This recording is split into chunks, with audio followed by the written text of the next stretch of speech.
반갑습니다. 날씨가 좀 포근해졌어요. 그 대신 비가 오네요. 네. 시간도 여러분이 일과를 하시고 저녁에 해야 될 일도 많은데 이 시간에 귀한 시간을 할애했기 때문에 어떻게든 저에게 주어진 100분이라는 시간 동안에 여러분 오신 그 어떤 노고에 어떤 보답이 되는 아주 소중한 정보들이 전해졌으면 좋겠는데 너무 어려운 것은 너무 전문적인 분야예요. 너무 전문적인 분야고 그리고 여기 계신 100여 분의 한 분 한 분이 다 입장이 달라요.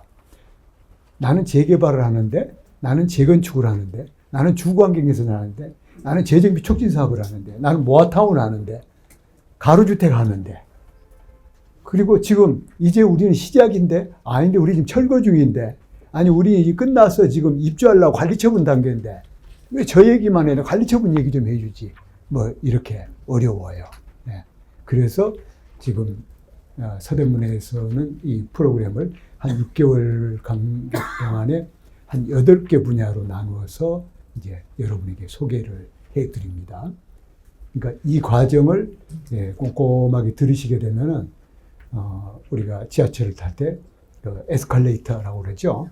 계단을 안 올라가도 딱 앉아 있으면은 나를 일정한 높이까지 올려줘요. 에스컬레이팅 하는 거죠.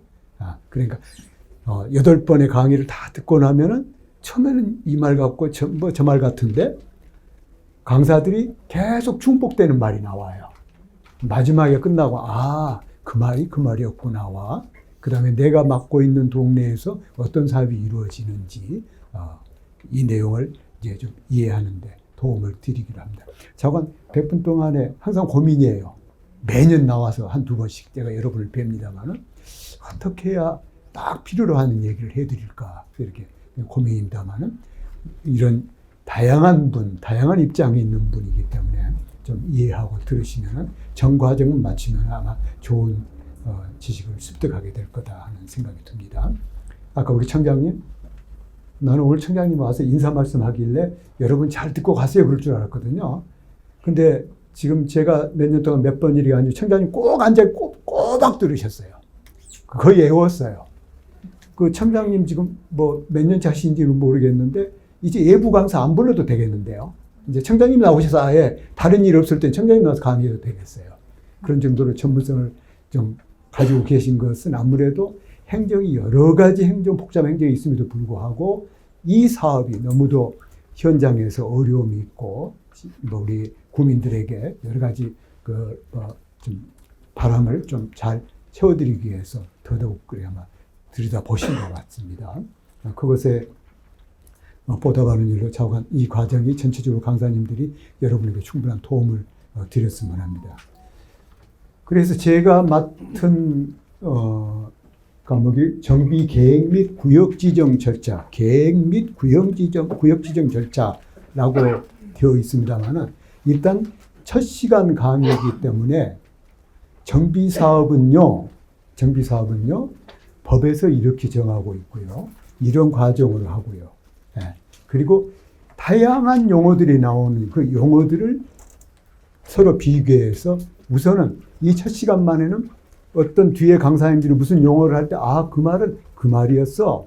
나는 용어의 이해 정도 그리고 전체가 어떻게 하고 있는지 전체에 대한 얘기, 용어에 대한 얘기 그리고 전체의 사업 과정에서 제일 먼저 하는 게 계획, 대상이 지정돼야 되는 그 부분만 제가 다루는 건데 이 부분만 얘기를 하게 되면은 여러분이 이것은 거의 행정청에서 또는 전문가 집단에서 하는 거기 때문에 여러분하고 직접 관련되는 것보다 조금 동떨어져 있으나 그러나 이 내용이 되어야 다음 단계의 절차가 이루어지기 때문에 이것을 충분히 설명하면서도 전체적으로 이 사업이 누가 하는지 누가 어떤 과정으로 하는지 그래서 시행이라고 하는 사업을 집행할 수 있는 시행이라고 하는 과정은 어떤 절차로 하는지 그래서 절차가 끝나면은 그 다음에 철거에 들어가기 전에 관리처분이란 건 또 뭔지 그래서 관리처분이 이루어지면 관리처분이 이루어져서 내 재산이 다른 재산으로 변환이 된 다음에 공사가 완료되고 조합이 해산되고 이런 청산이 되고 하는 이것을 대충 이 시간에는 아주 개략적으로 그 흐름을 좀 설명해 드리면은 나중에 다음 7회차까지 들으면서 이 대목이었구나라고 이해하실 거예요. 그래서 첫 출발이 중요한 거거든요. 그런데 안타까운 것은 여기서 다양한 사업의 종류, 그 다음에 법령의 내용, 그 다음에 기타 사업의 절차적인 내용을 설명 딱 하는데 저 문만 딱 나가면 잊어먹어버려요. 가만히 무슨 말이었지? 처음에는 단어가 나온 걸 이해했다가 마지막에는 그 단어가 갖고 와요. 그래서 계속 반복해서 이것과 이것과 이것을 구분을 해 드립니다. 이것을 아까 청장님께서 관내 한 50여 개 구역이 있다고 아주 그쪽에서 지금 현안들이 있는 부분을 상당히 집중적으로 말씀해 주셨는데, 아까 청장님께서 말씀하신 대로 이 내용을 8개 광자를 다 마쳤을 때는 내 재산을 어떻게 지켜야 돼? 그 조합 회의하는데 가봤더니 이런 얘기하는데 저 말은 무슨 말일까? 대충이라도 이해는 하는 과정. 그 말은 저렇게 하겠다는 얘기구나. 그래서 본인의 재산을 보호하고 자기의 권리를 주장하는 데 도움이 되는 뿐만 아니라 이 사업이 여러분의 이해를 높여서 쉽게 잘 흘러간다면 바로 그것은 도시의 공간을 훨씬 더 좋은 공간으로 만들어가는 거기 때문에 구에, 시에 도움이 되는 거고, 그리고 가장 요즘 정부나 구가 힘들어하는 주택 공급에 관한 문제에서 뭔가 기여를 하지 않겠는가. 그래서 오늘 첫 시간은 우리 청장님이 아주 사리를 들어서 말씀하시느라고 제 시간을 상당히 뺏어 드셨어요. 네. 그래서 저한테 주어진 시간을 가능한 한 아주 충분히 여러분 이해할 수 있는 대목으로 하겠습니다. 대개 1부, 2부, 개론, 실무 이렇게 나눠져 있는데 주로 개론을 설명하고 실무는 여기에 지금 공무원들도 앉아 있거든요. 그래서 공무원들이 실제 업무를 할 때 어떤 식으로 해야 되는지에 대한, 근데 여러분이 나중에 각각의 내 동네에서 이루어지고 있는 것이 어느 쯤에 와 있지, 교재를 보면서 여기 와 있구나, 이 말이는구나, 이 말 하는구나. 그럼 지금 예를 들어서 추진하시는 분에게 우리는 2단계에 와 있는 거죠 라는 질문만 해도 큰 도움 되는 거죠. 2단계에 와 있군요. 그렇다면 내가 어떤 권리, 뭘 주장해야 될지, 뭘 할 건지를 아마 전체적으로 강의가 될 겁니다. 그래서 일단 여러분의 어떤 권리 보호와 사업의 촉진을 도움해 주는 내용이 되겠습니다. 그래서 이 사업은 법률로는 어떻게 정의하고 있고 그동안에 어떤 과정을 통해서 사업이 이루어졌는가 하는데 그 내용을 일단 개론해서 설명을 드리고자 합니다. 그러기 전에 아까 청장님께서도 이게 조금만 지나면 다 몰라요. 법이 매번 바뀌어요. 과거에 우리 도시계획을 하는 도시계획법 또는 국토계획법, 이 사업을 하는 도시정비법, 이러한 법들이 옛날에는 아주 몇십 년 전만 하더라도 보통 한 2, 3년에 한 번 이런 정도 바뀌거나 좀 다듬어지는데 지금은 매달 바뀌는 정도. 지금 국회 계류 중인 개정법만 해도 많이 있는다. 계속 바뀌는 건데 그 핵심은 개정되면서 새로운 정부가 들어오거나 또는 그 전에 정부도 그랬듯이 정비사업에 대해서는 꼭 빼지 않고 하는 말이 있어요. 빨리 하겠습니다. 촉진이란 말 들어가요. 촉진. 빨리 하겠습니다. 이게 키워드가 딱 하네. 두 번째, 부담을 줄여드리겠습니다. 이게 딱 키워드가 두 번째. 그래서 정비사업과 관련해서는 어떻게 빨리 하게 할 수 있을까? 그 다음에 그 사업에 참여하는 주민은 어떻게 부담을 줄일 수 있을까? 이게 정부나 자치단체가 항상 고민해서 그때 법령을 이렇게 개정할 때마다 그것에 예를 들어 초점을 맞춰서 하고 있죠. 작년에 개정돼서 지금 시행되는 내용만 하더라도 예를 들어서 분담금 추산제도. 벌써 이 말은 또 무슨 말인지 아예 이거 설명만 해도 꽤 오래 되는 상황인데, 말하자면 내가 사업에 참여를 해야 돼, 말아야 돼. 하자고 그러는데 갑자기 동의하라고 하는데 동의를 해야 돼, 말아야 돼. 내가 부담이 얼마나 되는데. 옛날엔 그런 제도가 없었는데 이제는 사업에 착수하기 전에 주민들이 종전 자산은 이 정도 되고 앞으로 사업이 되게 되면 어느 정도 부담이 될 거나 하는 것을 알려주세요. 이게 법에 넣어버렸어요. 그래서 그 법에 넣어서 그 분담금 추산 제도화해서 그걸 알려주는데 이걸 넣었더니 사업이 늦어지는 거예요. 그 절차가 하나 더 생기니까. 그래서 이런 제도도 조금 더 간소화해서 부담은 얼마 하는지를 알게 하면서도 빨리 하는 방법은 없는지, 그다음에 재건축 사업에서 여러 가지 주택 말고도 여러 가지 그 주택 이용 시설은 어떻게 지어야 되는지, 재건축 조합 설립의 동의율을 어떻게 좀 완화해서 좀 빨리 할 수 있도록 하는 방법 없는지, 그리고 절차에서 아주 평가만 또는 심의만 하더라도 여러 절차 밟는 것을 좀 모아서 하세요. 통합심의라고 하죠. 통합심의는 어떻게 해야 되는지에 대한 내용들, 기타 모든 절차에서 좀 쉽게, 좀 빨리 하고 부담을 줄일 수 있는 내용에 포커싱을 맞춰서 이 사업의 제도를 바꿔가고 있습니다. 이건 지금도 바뀌고 있고, 내년이면 지금 하반기에 되면 또 바뀔 것 같다. 이런 내용들입니다.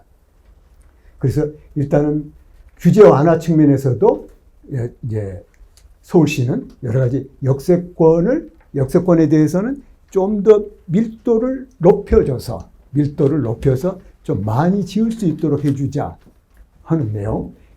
그러니까 지금 여기에 보면은 역세권 준지구 종상향 사업성 현황 용적률 공공기업 부담 하나 기반에서 입체 복합화 하나 둘 셋 넷 5개가 작년도에 어떻게 하면 재개발을 제발 좀 빨리 하고 부담을 줄일 수 있을까 하는 제도인데, 여러분은 이건 그냥 애우시지도 말고 기억하시지도 말고 좀 부담 적게 하고 빨리 하려고 애들 쓰고 있군요 라고만 이해하시면 돼요. 그러니까 예를 들어서 여기 있는 부분에서는 다른 데는 밀도를 높이지 못하더라도 여기에 있는 부분에 대해서는 좀 한 200, 용적률 200 정도 하던 걸 250, 법적 상한까지는 250, 300까지도 할 수 있게 해주자. 그래서 거기서 고밀화해서 주택을 더 많이 공급했으면 좋겠다. 이런 얘기. 그 다음에 사업성 보정 계수라고 하는 건데 25개 구청이 구마다 지가가 달라요. 지가가 달라서 어떤 구에서는 그런 정도 수지면 사업이 되는데 어떤 구는 안 돼요. 그 지가 차이 때문에. 그래서 지가가 전체 평균치보다 너무 낮은 지역에 대해서는 보정 계수를 넣어서 사업이 촉진될 수 있도록 하자. 정권이 바뀔 때마다 어떻게 하면 이 사업을 통해서 주택 공급을 확대할까라고 하는데 정말 주택 정책은 어려운가 봐요. 현재 정부도 여러 가지 주택 정책을 발표하고 대통령도 계속 SNS에 의견을 내고 하는데 참 안타까운 것은 정부는 항상 얘기합니다. 주택이 필요한 곳에 필요한 양만큼 공급. 얼마나 좋아요. 사람이 요구하는 곳에 필요한 양만큼 공급하는 게 좋은데, 근데 현실은 너무 양극화되어 있다는 것이 지금 전문가들의 판단입니다. 작년도 그렇고 금년에도 통계치가 계속 나오는 게 보통 주택 가격을 5분위로 1분위, 2분위, 3분위, 3분위, 5분위로 이렇게 나눠서 평균치에 5등분 했을 경우에 서울권 안에 605제곱킬로미터라고 하는 이 면적 안에 구별로 A라는 구와 또는 Z라는 구와의 차이가 5배예요. 그러니까 A라는 구의 집 한 채를 사면은 Z라는 구역에서는 5채를 살 수가 있어요. 방법이 없어요. 가격 형성이 그렇게 되거든요. 그리고 수도권으로 가면 7배예요. 서울의 모 A 구역의 집 한 채는 경기도 저쪽의 아파트에 7채를 살 수 있어요. 전국적으로 도시만 얘기했을 때는 11채예요. 금년에 지수 14채까지 올라갔어요. 차이가. 자, 어떻게 할까? 그 지역에 걸맞는 양을 공급해야 되는데, 그러니까 예를 들어서 주택을 공급합시다 해서 지금 주택이 뭐 한 50만 호 더 필요하니 어디다 할까요? 저 어디 지방에다 짓는다고 해서 안 되잖아요. 필요한 지역에 공급을 해야 되는데 서울에 땅이 없어요. 서울에 땅이 없어요. 그래서 정비 사업에 관심을 갖게 된 거죠. 제가 처음 정비 사업에 이렇게 좀 일을 처리할 때가 77년이에요. 77년도에 정비 사업 할 텐데 77년, 78년, 79년, 79년도에 우리 박정희 대통령이 돌아가셨어요. 제가 서울시청에 근무하는 옆으로 이렇게 그 장례식이 이루어진 걸 보면서 근데 그때의 정비 사업, 그때의 재개발은 무허가 건물을 어떻게 하면은 좋은 건물로 바꿔줄까 하는 게 가장 큰 목적이었어요. 그때 무허가 건물이 한 10만 동, 13만 동, 15만 동 이렇게 있을 때예요. 그 무허가 건물을 어떻게 하면 유허가 건물을 좋은 건물로 바꿔드릴 수 있을까? 이것이 재개발 정비 사업의 목적이었어요. 그 당시 80년대까지도, 90년대 거기까지도. 그러면서 학자들이 정비 사업을 이렇게 그 안에 있는 건축물의 거주자에게 어떻게 하면은 정비 사업을 통해서 밖으로 쫓겨나가지 않고 재정착하는 율을 좀 높여볼까 하는 것이 가장 큰 고민이었죠. 근데 지금은 정비 사업이 어떻게 보면 정비 사업을 서울이라고 하는 이렇게 주택 가격이 편차가 높은 이 서울의 이 지역에서 공간이 없는 이 지역에서 정비 사업을 통해서 얼마나 많은 주택을 공급해 드릴까? 그걸로 좀 해소할 수 있는 방법이 없을까? 이제 좀 더 이 공급의 수단으로 쓰고 있다는 거죠. 그래서 사업성이 낮은 지역도 사업이 되도록 하기 위해서는 전체적 토지의 가격이 낮은 지역에는 보전기술을 집어넣는다든가 또 어떤 시기에 법이 자꾸 제도가 바뀌다니까 어떤 시기는 뭔가 개선을 하려고 보니까 이미 지역마다의 150%, 200%, 250% 이런 용적률의 수준이 있는데 이미 기존에 있는 건축이 그걸 넘고 있어요. 거기는 정비 사업을 하게 되면 줄어들어야 돼. 줄어들어야 되니까 그러면 기존에 있는 부분을 어느 정도까지 좀 인정을 해서 사업이 되도록 할까 하는 고민을 하는 내용이 나오는 거죠. 그래서 공공기업, 그러니까 부담을 어떻게 줄일까? 이렇게 특혜를 주면은 공공기업 하세요. 부담을 더해 주세요라고 하는 그것도 일부 완화하는 것. 그리고 여러 기반시설, 기반시설이라는 건 도로나 공원이나 광장 이러한 시설과 주택을 또 함께 복합으로 하는 방법. 이러한 여러 가지 노력들이 지금 오늘부터 배우고자 하는 정비 사업에서 방향이 그 정책의 지금 목적이 되는 거죠. 그래서 하나는 매번 아마 다음 달 또 좋은 계획이 나올 거고, 이 하반기에는 더 좋은 계획이 나올 거고, 그리고 이렇게 지금 먼저 본론에 들어가기 전에 이 사업이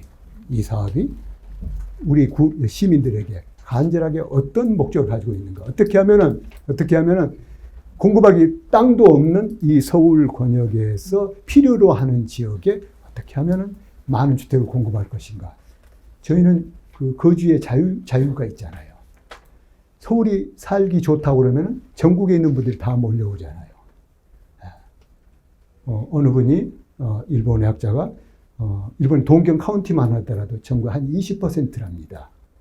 20%. 우리는 50%가 넘어가 버리잖아요. 수도권이. 전국의 과반이 여기 살아요. 그분들을 주택 공급해 줘야 되잖아요. 더더구나 서울에는 더더욱이나. 자, 고용 문제. 그나마도 서울 올라오니 고용의 기회가 있고, 더더욱이나 아이가 조금 더 공부를 시키려고 보니 학원이 일하는 데가 있어서 서울. 더더욱이나 어떤 큰 병을 앓았는데 우리 동네에 의사가 없어. 70%가 서울에 있다는데 서울로 가야지.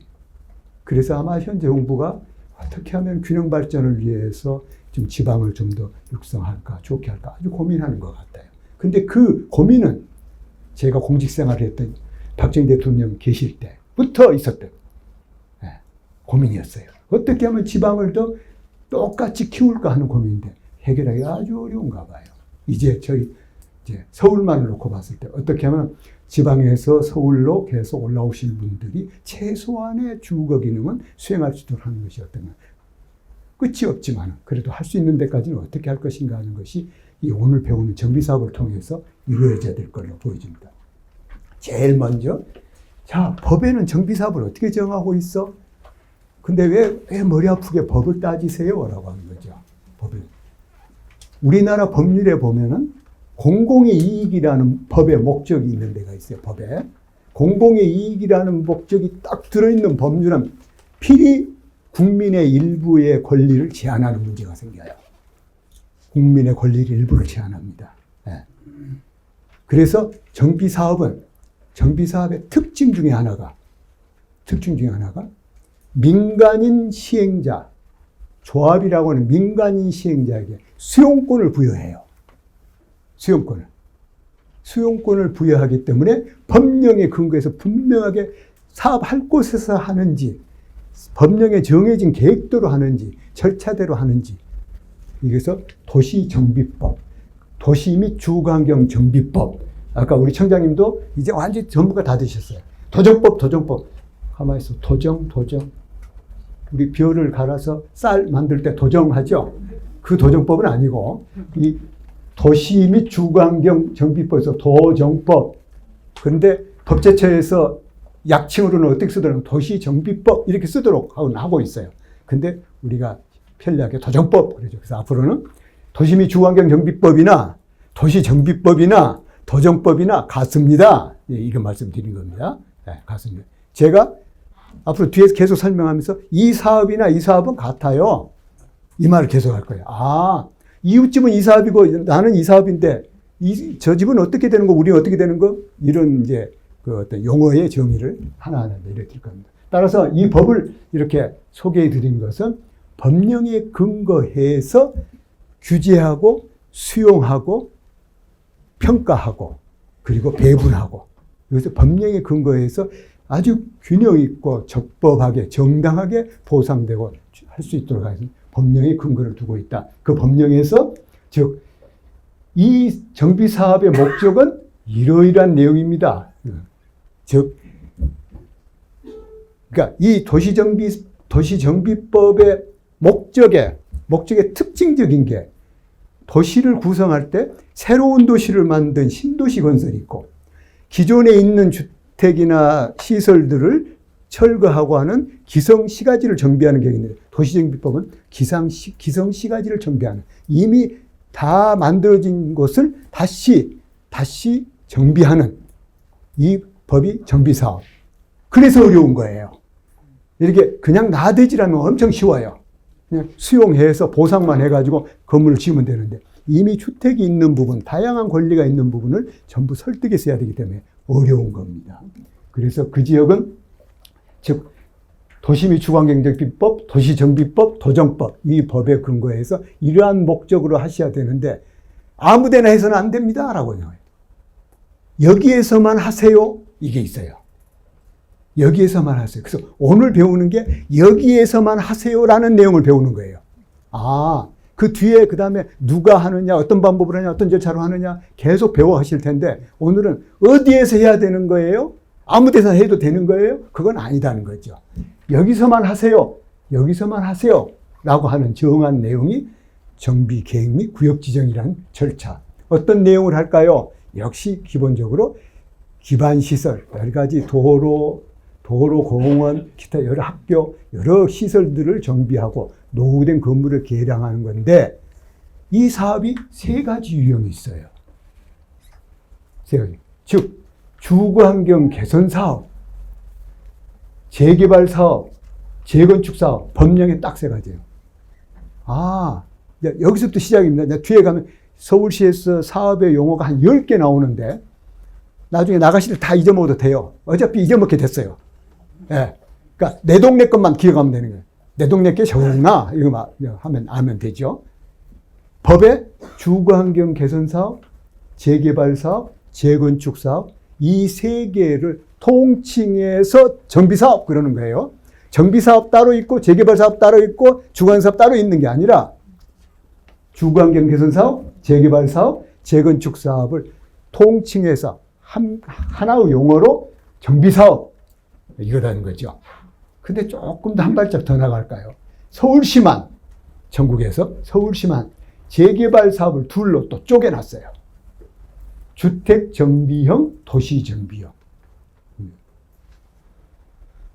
제가 6시 반부터 8시 반까지인데 저 뒤에 시계가 7시 20분을 가리키고 있어서 갈 길은 뭐 엄청 먼데 비는 오지요. 다리도 아프죠. 뭐 그런 느낌. 예. 근데 이걸 얘기를 안 해드릴 수는 없잖아요. 아, 정비사업은 재개발이나 주거환경 개선 사업, 어느 집은 주거환경 개선 사업하고 있고, 어느 집은 재개발하고 있고, 어느 집은 재건축하고 있는데, 어느 집은 정비사업 하느냐? 그 정비사업이 아니라 그 세 개를 모아서 정비사업이라고 한다. 이렇게 이해하시고, 서울만 조례에다가 재개발 사업을 주택정비형과 도시정비형으로 나눴어요. 뒤에서 저 소개를 드리겠습니다만, 주택정비형은 재개발 사업을 할 때, 주된 용도가 주택을 기준으로 하는 주택정비형. 대부분의 사업이 거의 주택정비형입니다. 하는 거죠. 도시정비형은 우리가 서울 시내에 나가보면은, 교보 빌딩, 삼성 빌딩, 프라자 호텔, 서울의 중심 지역에서의 비주거 용도를 가장 기준으로 하는 사업들, 이것이 도시정비형이에요. 그래서 도시정비형은 도심에서 또는 일정한 지역 중심에서, 지구 중심에서 그 중심적인 역할을 어떻게 할까 해서 도입 용도를 판매나 업무 시설, 여러 가지 복합 용도를 끌어들여서 하는 사업이죠. 도시정비형. 도시정비형은 도시 중심 지역에서 주택 이외의 시설과 함께 하거나 주택 이외의 시설 업무용 빌딩을 만드는 것이 도시정비형이구나. 자, 이제 이 용어 이해했습니다. 뒤에 또 다른 용어 나올 때 좀 혼동스럽지만 이 정도 또 이해하고 넘어가는 하죠. 자, 지금 여러분이 아까 왜 도시및 주거환경정비법을 이렇게 이 소중한 시간에 법을 따져. 그런데, 이 사업은 개인의 권리를 수용하거나 소멸시키거나 또는 변환시키거나 하는 권리를 변환하는 이런 중요한 역할을 하고 감정평가, 기타 여러 가지 절차를 하기 때문에 법에 근거한다. 그 법이 2002년도에 제정된 도시 및 주거환경정비법, 도시정비법, 도정법이라고 하는 법인데 이 법이 2002년 처음부터 이렇게 있었느냐? 아니었다는 거죠. 아까 앞에서 도시정비법 속에서 사업의 종류가 주거환경 개선 사업, 재개발 사업, 재건축 사업이 있습니다. 라고 소개했잖아요. 이것이 원래는 따로 각자 있던 사업들이 2002년도에 한 법으로 모아진 거죠. 그때 법을 만들 때 어떻게 유사한 사업들을 각각의 법으로 운영합니까? 좀 모아서 쉽게 이해하도록 하죠. 좋은 점도 있었고 나쁜 점도 있고 그렇습니다. 그래서 잠깐 얘기하면 원래는 이 사업은 재개발 사업이 기본적인 사업이었죠. 정비사업은 재개발 사업 하나였었죠. 그래서 재개발 사업은 과거에 도시재개발법, 그 위에 도시계획법부터 들어와 있었죠. 이 법이 도시계획법부터, 우리나라의 공간계획의 가장 기본법이 도시계획법이에요. 도시계획법. 도시계획법이 1962년도에 제정됐다고 나와요. 우리가 45년도 해방이 됐는데 그때는 도시계획법도 없었어요. 그러면 어떻게 나라를 관리했어요? 궁금하죠? 없었어요. 도시계획법이. 없이 일본인이 만든 일제강점기 때 일본인이 만든 조선시가지 계획령이라는 것을 만들었어요. 일본인들이 총독부가 조선시가지 계획령을 만들어서 그걸 운용해왔죠. 우리나라 해방되기 전부터. 그래가지고 해방되고 나서 45년도에 해방되고 나서 우선 다른 법 만들기에 바쁘니 그때 헌법 부칙에다가 우선 이 법 쓰세요. 그래서 62년까지 그 법에 의해서 도시를 관리했어요. 그런 것도 있군요. 그때도 조선시가지 계획령 속에도 불량지구 계량이란 말이 나와요. 그때부터 도시를 정비하는 고민들이 계속 있었던 거죠. 거기서 근거해서 이제 나중에 재개발이라는 용어가 나와서 현재의 도시정비법 속에 들어와 있고, 주거환경 개선 사업이라고 하는 것은 조금 이따 뒤에, 그럼 주거환경 사업과 재건축과 재개발을 좀 더 구분을 해 드릴게요. 주거환경 사업이라고 하는 것은 89년도 임시주집을 만들었죠. 해서 그 주간사업은 재개발 사업이 전면 철거하는 거라면은 주간개선 사업은 가능한 철거하지 마세요. 재개발 사업하면서 너무 분쟁이 많고 그것 때문에 목숨을 잃은 사람도 있으니 너무 철거하지 말고 좀 더 현지 개량해서 요즘처럼 재생한다고 그러잖아요. 하는 법이 없을까요? 해서 만든 법이에요. 그 법이 들어와서 도시정비법이 들어와 있기 때문에 도시정비법 속에는 전면 철거하는 방법도 있을 뿐만 아니라 그저 그 장소에 있는 것을 재생의 방법으로 가능한 도로만 좀 내드리고 주택은 융자 지원해서 사업을 각자가 개량할 수 있도록 하는 방법도 정비 사업이다. 이렇게 보시면 되죠. 재건축 사업은 당초는 없었어요. 재건축 사업은 없어요. 그리고 아파트를 다시 짓는다까지도 별로 그렇게 지금은 당연히 지금은 이미 지어진 아파트도 또 다시 지금 헐고 재건축을 하는데 그 당시만 하더라도 80년대 이때만 70년대 이때만 하더라도 없었죠. 네. 제가 이 업무를 했던 70년대만 하더라도 어떤 구역에 재개발 사업을 하시죠. 어떻게 할 건데요? 여기를 저축 이렇게 노후된 무가 건물도 있고 노후 지역을 철거해서 아파트를 짓고자 합니다. 싫습니다. 저 이제 아파트 짓지 말아주세요. 그랬어요. 왜요? 그러니까 내가 어렵사리 내가 이게 월남에서 땅 하나 이렇게 지금 단독주택 하나 가지고 있는데 나중에 전쟁이 나면 천막을 어디다 쳐야 돼요? 아파트는 공유지분이니까 그 단지 안에 아무데나 치면 돼. 안 돼요. 내 땅이 있어야 돼요. 그런 생각을 가졌을 때도 있었다는 거죠. 아니에요. 그래서 아파트라고 하는 주택의 형태가 보편화된 것은 그렇게 아주 길지는 않죠. 근데 더더욱이나 요즘 최근에는 과연 이 도시가 모두 아파트로 되면 어떻게 하지라고 걱정할 정도로 단독주택의 그 환경보다는 아파트가 계속 진화하잖아요. 여러 가지 편리한 시설들이 오다 보니까 우리도 아파트 지역으로 가는 게 어때라고 하는데 정부는 꼭 아파트만이 주거의 기본적인 형태가 아니라 단독주택에도 여러 가지 지원시설을 넣어서 단독주택도 좋은 환경 속에서 살 수 있도록 하는 정책에 계속 힘을 쓰고 있어요. 그런 아파트 단지가 훨씬 더 편리하게 하고 유지관리를 쉽게 하는 것은 사실인데 그 당시는 그렇게 아파트가 보편화되지 않다가 나중에 아파트가 만들어지면서 차츰하니까 이걸 다시 지으려면 어떻게 해요? 이걸 다시 지으려면 어떻게 해요? 방법이 없었어요. 어떻게 해요? 그래서 부랴부랴 법을 만드는 게 집합건물의 소유물 관리에 관한 법률을 하나 만들었어요. 집합건물. 이렇게 여러 사람이 함께 사는 건물을 어떻게 정비하고 관리할 것인가 하는 법을 만들었죠. 만들어서 어떻게 할까? 그러면 거기에 그 말이 나와요. 다시 건축합시다. 재건축. 그때 어떻게 해야 돼요? 결의하세요. 그래서 이 법에 재건축 결의라는 말이 나와요. 이 도정법에 도시정법에 들어오기 전입니다. 그래서 재건축 결의를 그 법에 해서 주택건설촉진법에서 주체가 돼서 조합을 형성해서 아파트를 철거하고 재건축 결의한 아파트를 철거하고 사업을 했어요. 나중에 이때쯤 2000년대에 들어와서 사업이 비슷한데 이 법으로 들어와 해서 들어온 거예요. 정비사업은 재개발사업, 재건축사업, 주거행사업이 있는데 서로가 태생이 달랐다가 2002년도에 함께 모아졌구나. 이 설명을 드린 겁니다. 이제 아까 나가실 때 용어 잊어먹을 겁니다 했잖아요. 이 용어의 변천 과정을 제가 만든 거예요. 제가 최초로 나왔던 71년도부터 이후 현재까지 운영되고 있는 걸 용어를 쓰는 거죠. 그러니까 이것은 그냥 눈으로 이렇게 보세요.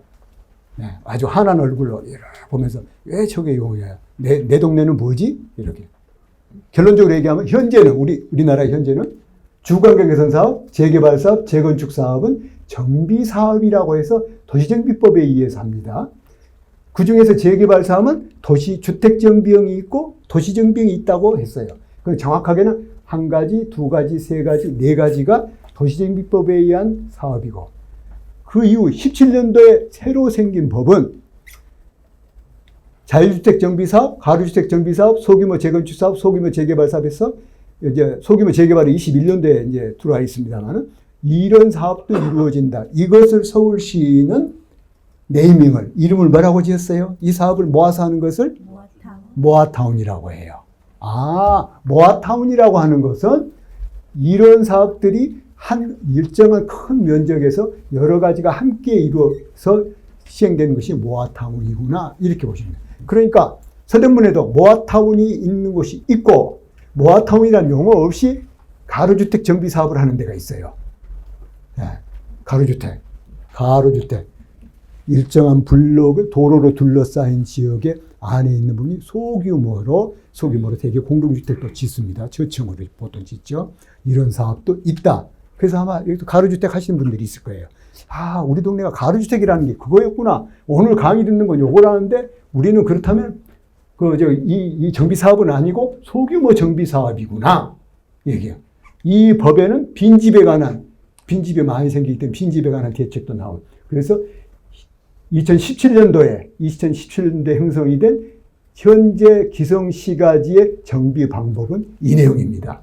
그러기 전에 나중에라도 짬이 나시면은 2012년도에는 이렇게 사업이 종류가 있다가 그 전에 2002년도에는 이런 종류가 있다가 그 다음에 95년도에는 81년도에는 이런 사업들이 이렇게 변해서 흘러왔구나.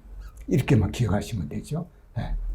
이걸 기억도 하지 마세요. 눈으로만 읽어버리세요. 그리고 또 나가시다가 다 잊어먹으니까. 네. 왜 하느냐?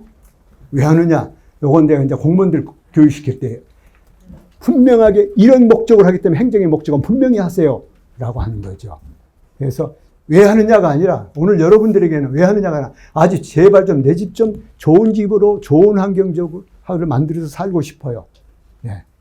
그 목적이 가장 간절한 거고 이왕이면 그것을 좀 빨리 할 수 있으면 좋겠고 부담 좀 줄었으면 좋겠고 뭐 이거죠. 예. 서울시가 정비사업을 한 지 한 50년 됐어요. 50년 됐어요. 예. 최초로 정비사업 재개발하고 나온 것은 73년도부터예요. 73년도. 그때 서울시가 최초로 73년도에 196개 구역을 지정을 했어요. 이 196개 지정된 구역 중에 아직도 시행 안 된 게 있어요. 아까 청장님이 20년 됐고요. 30년 됐고요. 지금 50년 된 구역이 있어요. 많아요. 아직도 시행 안 되고 있어요. 네. 사업 여건이 어려워서 이 사업이 이렇게 힘들구나. 이렇게 힘든데 그 안에 계신 분들은 얼마나 더 복잡하겠어요. 네, 복잡하겠어요. 그래서 뭔가 이사를 갈 때 이 지역은 내가 어떻게 대응할 수 있을까? 여기에 나중에 정비사업을 하는 곳이야? 재건축을 할 곳이야? 아니면은 새로운 곳이야? 지금은 그러니까 그걸 찾아갈 때 어떻게 하면 내가 저렴한 돈을 들여서 좀 더 좋은 주택, 좋은 환경으로 갈까 해서 주택 정비 사업을 선택하죠. 재개발 구역을 선택하시죠. 그건 안 돼요. 할 수 없잖아요. 그건 다 모든 분의 소망이잖아요. 좋은 환경 속에서 좋은 주택으로 바뀌는 거. 나는 여기서 살고 싶어요. 대개 지금 여기 어르신들이 꽤 계십니다만은 나를 받고 넘어가. 나 동의 절대 못해. 내가 여기 지금 몇십 년 살고 있는데 내가 이 사업 언제 끝날지 모르는데 그때까지 내가 살아 지구에 있을지 없을지 몰라. 하지 마. 뭐 이럴 수도 있어요. 아주 길어지기 때문에. 그런데 일단 73년도부터 시행했다고 봤을 때 한 50년 넘었구나 라고 하는데 이 표를 지금 주로 우리가 공직자나 이 사업에 관여하는 여러분들한테 설명을 아주 자세하게 하는 이유가 제도는 계속 바뀐다. 그러면 지금 하고 있는 제도는 어떤 방향으로 바뀔 것인가 하는 것을 미리 예측하세요. 하는 내용 중에 하나예요. 여러분은 그게 알아. 우선 지금 우리 집이 어떤 사업이 되는지 이것만 알려주세요. 이게 중요한 거기 때문에 이것은 일단 설명을 생략하겠습니다. 어디에서 하느냐? 핵심이죠. 정비사업은 어디에서 할까요? 어디서 할까요? 그냥 하시죠. 여기서 우리 하겠습니다. 아니라는 거죠. 기본적으로 우리나라의 법제도가 만들어질 때 제일 먼저 만들어진 건축법이 만들어졌어요. 건축에 관한. 조선시가지계획령에 의해서 건축법과 도시계획법, 시가지계획령에 도시계획과 건축이 함께 딱 만들어졌죠. 그게 법이 분류가 됐죠. 그 당시 건축허가는 누가 해줬죠? 경찰이 해줬어요. 그 경찰 순사가 칼 차고 준공도 해주고 이렇게 허가도 해줬어요. 일제시대 때죠. 그렇게 건축법이 제일 먼저 왔어요. 그렇기 때문에 우리 공간에서 제일 행위가 가장 먼저 이루어지는 것은 건축법에 의한 내 집을 바꾸는 거예요. 그러니까 한 필지 또는 두 필지로 내가 개인적으로 소유하고 있는 집을 이제 이만큼 됐으면 다시 개선해서 새로 지어야 되겠다는 건축법이 가장 기초적인 행위예요. 건축법을 하면 돼요. 그러니까 어떤 지역에서 나도 나 정비사업 안 해. 동의 안 할 거야. 내 땅이 지금 한 90평 되거든. 나 여기에서 내가 집지어서 할 테니까 제발 좀 나 빼고 해. 많죠. 그 다음에 도로변에 근생시설들 상가들이 있어요. 너희들끼리 해. 왜 자꾸 장사 잘 되고 있는 내 집에 자꾸 동의하라고 해. 안 돼. 당연하죠. 그래서 정비사업이 오래 걸리는 거예요. 어떻게 하면 그 모든 분에게 충분한 이익을 주고 혜택을 주면서 모두가 이 사업을 통해서 좋은 결과를 얻는 방법을 뭘 하는 거니까. 그러니까 오래 걸리는 거예요. 오래 걸려요. 그러니까 이 정비사업의 핵심은 건축법처럼 내가 알아서 혼자 하면 될 걸. 두 사람, 세 사람, 네 사람이 많게 되면 그때는 전부 모여서 합의를 해야 되잖아요. 어떻게 할까요? 3층으로 지을까요? 4층으로 지을까요? 도로는 어디로 낼까요? 출입구는 어디로 낼까요? 라고 하죠. 그런데 보통 최소 200~300에서 1000세대, 2000세대 있는 지역을 동의를 하려고 하면 얼마나 힘들어요. 그래서 법으로 뭐 5분의 4, 70%, 75%, 뭐 80% 법이 계속 동의율이라는데 최소한 10 내지 20%는 동의를 안 해도 사업하세요라고 법이 정해놨어요. 그런 사업에 반대한 분은 어떻게 하느냐? 반대하는 분은 수용은 들어가야 돼요. 그건 아주 국가 정부가 수용을 할 때 정말로 수용이 꼭 필요한 것인가라고 판단해서 하죠. 네, 하죠. 뒤에 설명드리겠습니다만 그 수용하는 방법. 그러니까 수십 명의 권리자를 함께 사업을 하고자 했을 때 다 좋습니다. 중요한 어떤 디테일 부분에서 서로 의견을 달리할 수 있으나 일단 사업에 동의하는 거 안 하는 것 때문에 사업이 진척했는데 그것은 동의율. 그러니까 100%가 아니다 하는 거죠. 나머지 10%, 5% 수용의 대상이 된다. 그 적은 숫자의 수용 대상이 되는 사람이 가능한 억울한 일이 없도록 하는 게 행정청의 의무예요. 그분들이 억울한 일을 없애야 되는 거거든요. 90%가, 80%가 우리 사업합니다. 그냥 나머지 들어와. 그냥 밀어버릴 거야. 아, 당신 지은 지 5년 됐어? 아니야. 이 사업, 당신이 가운데 있기 때문에 우리 아파트를 못 올려. 헐어야 되겠어. 라고 하는 것이 아니라 어떻게 하면 그분이 그만한 보상 대가를 받을 것인가 아니면 존치를 해야 될 것인가. 기본적으로 서울시의 모든 정비 계획의 기본 방향은 필요한 때는 존치해도 좋다는 계획도 있어요. 근데 그게 배치상 어려울 때는 어떻게 할 거냐. 그럼 정당한 보상, 법에 나오는 토지보상법 정당한 보상을 해가면서 함께 해야 된다 하는 거죠. 수용. 근데 앞에 배운 게 있어요. 재개발 사업, 재건축 사업, 주관계획 사업. 재건축 사업은 수용 못해요. 뭘로 합니까? 제가 선물을 가져왔으면 그 퀴즈에 맞추면 선물을 드려야 되는데 선물을 안 가져왔어요. 재건축 사업은 수용 못하는데 뭘로 합니까? 노 하면 어떻게 해요? 예, 그걸 법률 용어로 당신 집 팔아. 매도 청구. 매도 청구. 당신 집 팔아. 얼마나 가슴이 철컹하는 소리예요. 그게 내 집을 팔으래. 어떻게 하지? 그냥 나만 놔두고 할 수 없습니까? 그러니까 505호예요. 5층에 있는 505호를 놔두고 아파트를 칠 수는 없잖아요. 대롱대롱 매달려 할 수는 없잖아요. 저층 주거지 갈 때 가락동에, 여기 관내는 아니죠. 저 관내 가락동에 지역에서 잡았는데 마지막까지 반대한 분이 있었는데 상당히 지대가 높았어요. 건물 한 동인데 그때 나쁜 사람들이 70년대니까 이해하세요. 지금은 절대 그렇게 못하게 합니다. 가운데 건물이 이렇게 탑처럼 건물이 하나 딱 올라와 있어. 거기다 계단 하나 딱 내주고. 하도 반대를 하니까. 지금은 그런 일이 있을 수 없죠. 당연히 합의하고 뭐 해야 되지만. 그런 식으로 하지만 공동주택을 재건축할 때 대롱대롱 매달 수는 없잖아요. 그러니까 당신 집을 파세요. 그래서 재개발은 수용이라는 제도가 있으나 재건축은 매도 청구 제도가 있다. 그 차이는 어떻게 다르냐? 수용이라는 것은 행정청에서 처리해요. 지방토지수용원회, 중앙토지수용원회에서 생지 처리하는데 매도 청구는 법원으로 가야 돼요. 사법부로 갑니다. 이분이 100원에 팔라고 하는데 200원을 달라고 안 파네요. 그럼 판사가 판단하죠. 과연 정당하게 요구한 건가? 두 분의 의견이 어떻게 조율을 할 것인가? 판단을 법원에서 처리해서 좋습니다. 허가가 떨어지면 그때 수용이 됩니다. 그 차이 있죠? 자, 말이 자꾸 빗나갑니다. 갈 길은 뭔데? 자, 어디를 하느냐?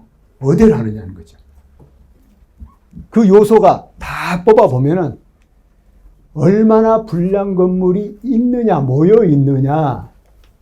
불량 건물이 몇 퍼센트나 모여 있느냐. 보통 60% 정도. 과반 넘게 60%가 기본적인 요구사항이죠. 구역마다 차이가 있어요. 그 사업마다. 노불량 건물이 어떻게 밀집되어 있느냐. 1번. 그 다음에 도로나 공원이나 여러 가지 편의시설이 얼마나 없느냐. 이것도 따져요. 따져요.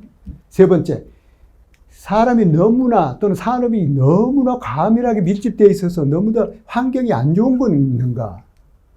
그 다음에 지금은 거의 토지구역적인 사업은 사각형으로 잘 구분이 되어 있으나 과거의 자연취락지구는 토지 형상이 아주 불규칙해서 그 토지에 건물을 짓더라도 불용지가 많이 나오는 토지 형상과 가소 규모가 얼마나 있느냐. 그 다음에 혹시라도 수해나 화재 이런 재해나 안전의 문제가 없느냐. 기본적으로 보는 게 이거죠. 이걸 기준으로 각각의 사업마다 수치를 정해놓고 이게서 해당되어야 사업합니다. 이렇게 했죠. 그러니까 구역 지정할 때 제가 이제 그 대상구역을 선정하는 위원으로 활동하고 있습니다만은 구역을 신청할 때 이렇게 보면은 그 동의한 지역만, 그 다음에 노후불량 기반시설의 율을 맞추기 위해서 그 미국의 선거 구역할 때 나오는 게리먼더링이라고 그랬죠. 그러니까 동의하는 지역만 해서 꼬불꼬불 이것은 안 됩니다. 이렇게 이제 위원회에서 정해 안 됩니다. 정형화해서 일부 반대하신 분들도 토지 이용을 위해서 설득해서라도 집어넣으세요. 이렇게 합니다. 기본적으로는 이 내용이 필요하다. 그래서 노후불량 건물이 밀집되어야 된다. 그럼 노후불량 건물을 어떻게 보는 겁니까? 그건 법으로 다 이러이러한 것들이 노후불량입니다. 요건이 돼야 돼요. 보통은 이제 설비 노후, 또 안전진단, 우리 재건축인 경우죠. 이런 여러 가지. 그리고 뭔가 노후건물 한 20, 30년인가 재건축을 이제 제도로 들어왔을 때 대체 몇 년 뒤에 재건축을 할 것인가 하는 논란이 무척 많았어요. 지금은 재건축을 상당히 많이 허용하니까 조용합니다만은 몇 년을 해야 돼? 20년 해야 돼? 30년 해야 돼? 무슨 얘기야? 해외에서는 지금 콘크리트 수명이 지금 100년이 넘어도 지금도 수명이 유지한다는데 지금 뭐 20, 30년에 집을 헐면은 사회적 경비가 얼마나 날아가는데 해서 논란이 많았죠. 지금은 새 정부가 어떻게 하면 주택 공급을 많이 할까 하다 보니까 가능하면은 좀 기간이 지금 안전진단의 요건도 많이 완화되고 가능한 주민이 하겠다면 설비가 좀 문제이기 때문에 설비를 어떻게 하면 고칠까 해서 어떤 요건이 노불량 건물에 대한 판단 요건은 상당히 완화된 거죠. 예. 자, 이제 정비사업의 종류, 주관경 개선 사업, 재개발 사업, 재건축 사업이었습니다. 근데 재개발 사업이 서울은 주택정비형 재개발, 도시정비형 재개발이라고 했습니다. 그럼 다시 한번 순서를 가장 많은 것부터 주택정비형 재개발, 도시정비형 재개발, 재건축, 주관경에서 이 네 가지를 비교해 보죠. 법에 어떻게 정의가 됐느냐? 주택정비형은 핵심적으로 기반시설, 노불량 건물 이걸 딱 따져요. 기반시설이 열악, 노불량 건물이 밀집, 거기에서 주관경 개선을 위하는 사업. 이게 주택정비형 재개발이군요. 그런데 도시정비형, 아까 도시정비형은 주로 주거 이외의 복합시설들을 건설하기 위한 내용이 또 정의가 달라요. 상업, 공업지역 등에서 주거환경 개선이 아니라 도시 기능 회복을 위하고 상권 활성화를 위한 도시 환경을 개선하기 위한 이렇게 정의가 돼 있어요. 그래서 아까 같은 재개발이라는 용어일지라도 도시정비형은 주로 도심지에서의 비주거용 복합 용도를 많이 짓는구나. 뭐 이렇게 되죠. 재건축은 용어가 달라요. 정비 기반 시설은 양호하나 이 말이 나와요. 무슨 얘기냐? 이미 아파트가 지어졌다는 얘기는 그 아파트를 짓기 위해서 기존의 그 지역에 있는 기반 시설에 대한 것을 요건을 그 당시의 법령으로 다 충족시켰다고 보는 거죠. 그러니까 기반 시설은 양호하지만은 노불량 건축물에 해당하는 공동주택, 20, 30년 지난 공동주택이 밀집한 지역에서 주거 개선을 위해서. 재건축은 아파트를 개량하는구나. 한때,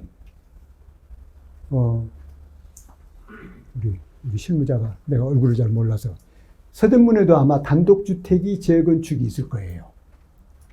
단독주택이. 한때 그거에 푸른 적이 있어요. 원래가 재건축은 공동주택만 됩니다. 공동주택을 대상으로 하되 토지 이용객상 불가피하게 단독주택을 일부 넣을 수는 있는데 기본적으로 공동주택이 있는 지역에 사업하는 걸 재건축이라고 하고 저층 주거지역에 있는 것은 재개발을 하는 거죠. 근데 한때 그걸 무너지는 결과가 있어서 아주 좀 혼란스러웠죠. 그 결과 어떤 문제를 초래했습니까? 재개발은 세입자 대책이 있어요. 재건축은 세입자 대책이 없습니다. 단독주택을 재건축을 해버리니까 단독주택에 사는 세입자 대책이 안 나오는 거죠. 행정에 좀 실수였어요. 지금은 없어요. 지금 다 중단시켰어요. 근데 아직도 그때 지정해 놓은 것이 몇 군데가 있을 수는 있죠. 그래서 재건축은 공동주택을 대상으로 한다. 주거환경 개선 사업은 앞에 이 말이 들었어요. 도시 저소득 주민이 많이 사는 곳. 도시 저소득 주민이 소득이 낮은 분이 많이 사는 곳. 기반 시설이 열악한 게 아니라 극히 열악한 곳. 불량주택이 밀집한 게 아니라 과도하게 밀집한 것. 주거환경 개선 사업은 너무도 거기에 거주하는 분들의 사회경제적 수준이 어려워서 뭔가 공공에서 적극적인 지원을 통해서 개량할 것이구나. 이렇게 이해하시면 돼요. 그래서 공동주택을 짓는 방법도 있고 단독주택을 그대로 개량하는 방법도 있습니다. 아마 여기 계신 분들은 혹시라도 계실지는 모르겠지만 거의 이 사업들의 종류는 서울시에서 많지는 않기 때문에 일단 용어로만 내가 얘기합니다. 여기서 다시 앞으로 돌아가서 주택정비형의 한번 어떤 특징이 있는가. 전면 철거, 대개가 전체적으로 일부 전치도 한지만 전면 철거하는 방식이 주택정비형의 기본적인 내용인데 정비 애정구역 제도가 없어졌다는 말이 딱 나와요. 자, 점점점 어려운 용어가 튀어나옵니다. 근데 어렵게 생각하지 마세요. 재개발 사업, 재건축 사업을 하기 위해서는 계획으로 자, 여기는 정비 사업을 할 곳입니다. 라고 정한 곳을 애정구역이라고 해요. 여기는 정비 사업을 재개발을 할 겁니다. 여기는 재건축을 할 겁니다. 정비 애정구역이라고 해요. 없애버렸어요. 왜? 그러니까 제가 사무관 때나 서기관 때까지도 서울시에 있는 동안에도 애정구역 제도가 계속 있었어요. 있었는데 제가 이명박 시장님 계실 때 뉴타운 사업과장을 했어요. 뉴타운 사업과장을 하면서 뉴타운 1차, 2차, 3차까지 지정을 했는데 가장 어려웠던 일은 뭐가 있느냐면 이제 정비 사업에 대해서 오늘 여러분 오신 분들은 이제 조금은 내가 알아 그래도 근데 오늘 들어보니까 모르는 게 조금 있었네 정도로 지식이 많이 있는 거죠. 근데 여러분 말고 이 사업을 통해서 뭔가 이익을 얻고자 하는 많은 연구하는 분들 입장에서는 이미 박사들이 나보다 훨씬 박사예요. 그러니까 나는 이론적으로 사업은 이렇게 하는 겁니다. 설명하잖아요. 그분들은 이렇게 해야 돈 버는 겁니다. 이렇게 설명할 거예요. 우리는 이제 그건 뭐 관여는 잘 안 합니다만은. 그러다 보니까 어떻게 돼요? 애정구역을 넣어놨더니, 여기 애정구역에는 면적이 얼마지? 주택이 얼마지? 지금 거래가 200만 원 되고 있어? 나중에 사업이 되면 500만 원 되겠네. 땅값이 다 올라가 버린 거예요. 미리 사업이 되기 전에 미리 모든 집가나 주택가가 다 올라가 있는 상태예요. 없애버렸어요. 왜 애정구역 없어요? 어디를 한다? 애정구역이 없어요. 오늘 여러분이 강의할 때 핵심이 애정구역이었기 때문에 저희 동네 정비사업 하고 싶어요. 어떻게 하면 좋아요? 그럼 신청하세요. 이 말이 나옵니다. 그전에는 아니었어요. 애정구역이 다 있어서 여기 재개발사 할 거예요. 그러면 이사 가지 말자. 그거 철거된다는데 이사 가지 말자. 아니야. 거기 가서 내가 좀 뭐 구멍가게 해야 되는데 언제 철거가 되는 거예요? 계속 그런 질문이 오는 거예요. 그때까지 내가 영업 허가를 내가지고 사업을 해야 되겠는데 언제 없어지는 거예요? 지금 개인이 가서 전부 리모델링하고 다 해서 돈 들어가면 철거되면 어떡해요? 이런 고민을 했죠. 근데 지금은 일부러 찾아서 아니야. 여기 가서 내 주택 분양받아야 되겠어. 그러니까 주택 분양받는 것도 지금은 제도가 어떻게 돼 있어요? 언제 날짜 이후에 들어오면 분양 안 준다. 이것도 있어요. 여러분이 6개월 동안 배울 때 그 말 나올 거예요. 배울 거예요. 제가 얘기 안 해도 다음 분이 관리처분 제도를 할 때 다 설명해 줄 거예요. 모든 분이 분양을 받는 게 아니고 어떤 분이 분양을 못 받는지도 다 설명할 겁니다. 그러니까 빠지지 말고 강의 때 나오셔서 계속 들으면서 질문을 던지세요. 오늘은 저는 어디에서 사업을 할 수 있을까요? 어떻게 계획할까요? 이 얘기만 합니다. 예. 정비 애정구역 제도가 없구나. 정비 애정구역 제도가. 그러니까 미리 여기는 정비 사업 할 거예요. 이 제도가 없구나. 그럼 어떻게? 여기 어떻게 하지? 동네에서 미리 다 조금씩은 얘기할게요. 그래야 시간 안에 조금 필요한 거 얘기 다 해드리니까. 미리 구청에게 그 연번부여 좀 허락해 주세요. 이렇게. 그러니까 여기서 재개발 사업을 할 텐데 이 범위로 할 테니 여기에서 동의 여부를 따질 수 있는 번호 부여 허락해 주세요. 그렇게요. 그러면 이제 뛰는 사람이 동네를 이게 한 동네면은 여기 가서 여기 1호, 2호, 3호, 4호, 5호 있는 동의를 받아서 전체 동의율이 한 40% 50% 됐네요. 이렇게 해서 신청하는 이제 그 절차를 밟아야 되는 거죠. 그래가지고 하면은 신청하는 분이 저쪽에 동의가 안 되네. 그럼 우리 구역을 이만큼 쪼개야 되겠네. 어떻게 하지? 들쑥날쑥 하는 것을 인정 안 한다는데 어떻게 하면 주지? 또 설득해야 되지? 이렇게. 그러니까 이제는 사업의 범위를 노블량건물이 밀집되어 있느냐, 기반시설이 어떻게 되느냐, 그 토지 형상이 어떻게 되느냐, 그것도 따지면서도 동의를 받을 때 어떻게 받을 것인가를 미리 정한다. 동의가 있어야 되니까. 기본적으로. 동의를 받아서 지정해 주세요. 지정해 주세요. 하고 신청을 해요. 지정해 주세요. 그러면 가만히 동의가 이 정도 됐다. 요건이 요거 점수 해보니까 이게 됐네. 오케이. 구청이 시에다가 이거 선정해 주세요. 그때 그 선정위원회 제가 들어가는데 선정해 주세요 해서 선정되는 것을 신통기획이라고 합니다. 신통기획이 그 말이구나. 신속하게 통합된 절차를 거쳐서 빨리 해드릴게요. 이 말이에요. 신속하게 절차를 통합해서 빨리 해드릴게요. 그래서 신통기획 대상지로 선정이 되면은 시와 구가 이 지역은 아파트를 몇 층으로 짓고 용적률을 어떻게 짓고 도로는 어떻게 내고 주차장은 어떻게 하고 어린이 놀이터는 어떻게 하고 이 계획을 수립하는 이제 시와 구가 해 줍니다. 그러니까 구민은 사업할 수 있게 이 지역을 재개발을 지정해 주세요. 지정해 주세요. 이 요구만 하면 되는 거죠. 그래서 그것은 애정구역이 없는 대신 신통기획이라는 제도를 시가 운영하면서 이것으로 신속하게 그 예산을 시가 들여서 계획을 수립하는 거죠. 이 정도면 이제 거의 오늘 강의에 전체적인 종류 그 다음에 절차 그렇게 하는구나 이제 설명됐어요. 좀 더 자세히 이제 들어가야죠. 도시정비형은 아직도 애정구역이 있어요. 기본계획이라는 것에 보면은 무교동, 다동, 영등포, 청량리, 도심지역이죠. 여기에서 재개발이 됩니다. 라고 있어요. 이건 주택정비형이 아니기 때문에 애정구역이 있어도 큰 문제는 없어요. 그래서 도시정비형은 애정구역이 있습니다. 그 차이가 있군요. 재건축사업은 공동주택을 대상으로 한다. 그 다음에 여기다가 이런 말이 나와요. 조합이 관리처분 계획 방법으로 시행한다. 조합, 관리처분. 큰일 났네. 이걸 다 설명해 드려야 되는데. 그러니까 누가 하느냐, 어떤 방법으로 하느냐, 이걸 오늘 여러분이 설명해 드려야 돼요. 제가. 정비사업은 누가 하느냐, 어떤 방법을 하느냐. 근데 누가라고 하는 것은 조합 방법. 어떤 방법을 하냐? 관리처분 방법. 그러면 조합 방법 말고도 또 아까 구청장님이 이렇게 조합이 할 수도 있고, 그 다음에 공공이 할 수도 있고, 신탁 해석 할 수도 있고, 이렇게 종류가 있어요. 재건축만은 조합이 하도록 되어 있어요. 재개발은 아니에요. 재개발은 토지등기 소유자가 시행하고 다른 사람이 할 수 있도록 되어 있어요. 재건축은 조합. 방법 관리처분. 방법은 수용하는 방법이 있고 환지 방법이 있고 관리처분 방법이 있고 있는데 재건축은 무조건 관리처분 방법. 뭔지는 모르나 그 방법이군요. 이해하세요. 뒤에 설명드릴게요.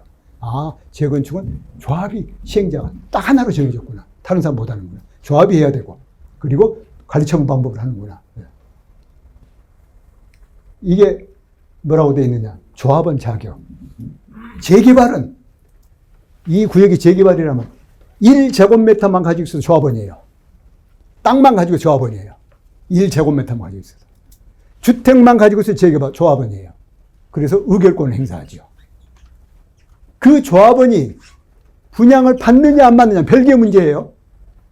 분양은 다음 단계예요. 1제곱미터 청산 대상, 85제곱미터 청산 대상. 주택 위에 주택은 신랑이 갖고 땅은 부인으로 앞으로 청산 대상. 그러니까 조합원인 건 맞는데 분양 대상이 되느냐는 별개입니다. 나중에 이 아카데미 과정에서 관리처분할 때 설명 다 해줄 거예요.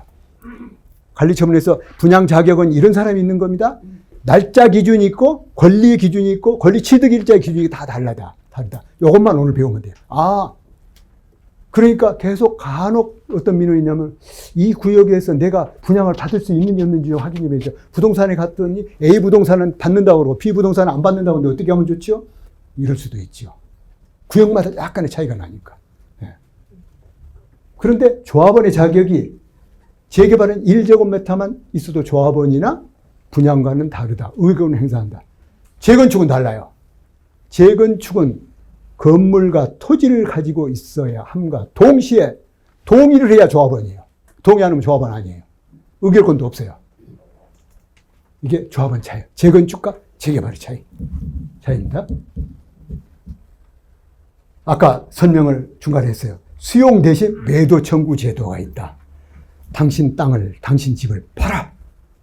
이것은 법원의 허락을 받아야 된다. 매도 청구 제도다. 재개발은 수용에 들어가지만은 재건축은 매도 청구 제도다. 매도 청구. 당신 땅을 파세요. 매도 청구. 여러분 더 혼동스럽게 하나 더 말해 드릴까요? 매수 청구 제도가 또 있어요. 매수 청구.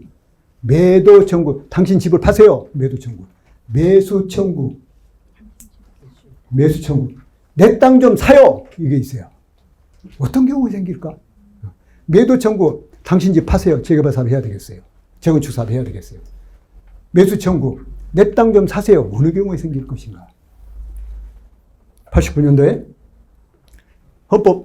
헌법재판소에서 판결이 난 게 너무 행정청에서 오랫동안 도로나 공원을 지정해 놓고 놔두는 것은 안 돼. 주민을 너무 불편하게 하는 거야. 그러니까 일정 기간이 10년이 지나고 20년이 지나게 되면 소멸시켜.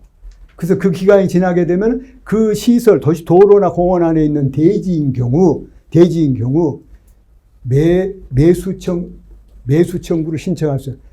너희들이 공원으로 묶어놨죠? 이건 나 대지야. 대지 쓰려고 못 쓰겠어. 내 땅 보상 줘. 사가. 이게 매수 청구예요. 그 제도가 있어요. 매수 청구예요. 내 땅 사가. 그러죠. 그래 안 사가잖아요? 그러면 도로 한가운데 집 질 수 있죠. 그건 허가를 해줘야 돼요. 네. 그런 제도에 잊어먹으세요. 나갈 때 다른 매도 청구하고 헷갈리면 안 되니까. 네, 잊어먹으세요. 네. 주관계 있는 사람 아까 얘기했어요. 그건 가능한 한 공동주택도 지을 수 있고 단독주택도 개량할 수 있는데 이것은 주로 어떤 너무도 소득이 낮은 분들이 있기 때문에 좀 뭔가 이제 공공에서 적극적인 지원을 해줘야 될 사항이다. 어떤 방법으로 할까요? 우리나라에 딱 4가지예요. 이게 우리나라 대한민국에 4가지예요. 자율정비, 수용 방법, 환지 방법, 관리처분 방법. 그러면서 아까 말씀드렸어요. 재건축은 관리처분 방법으로만 합니다. 자, 주관경 개선 사업은 자율정비, 주관경 수용 방법, 주관경 환지 방법, 주관경 관리처분 다 되는데 재개발은 환지 방법과 관리처분 방법밖에 안 되는구나. 그 다음에 재건축은 딱 여기만 있는 거예요. 그래서 재건축은 관리처분 방법을 하는구나. 그런데 이거 여러분 이해 안 해도 돼요. 관리처분만 알면 돼요. 재건축은 관리처분 방법을 합니다. 관리처분만 알면 돼요. 그 방법 외에는 잘 안 쓰니까. 근데 알고는 가야죠. 네. 수용 방법, 환지 방법. 자, 자율주정비 이런 것은 이 안에 하는데 우리 주거환경 개선합시다.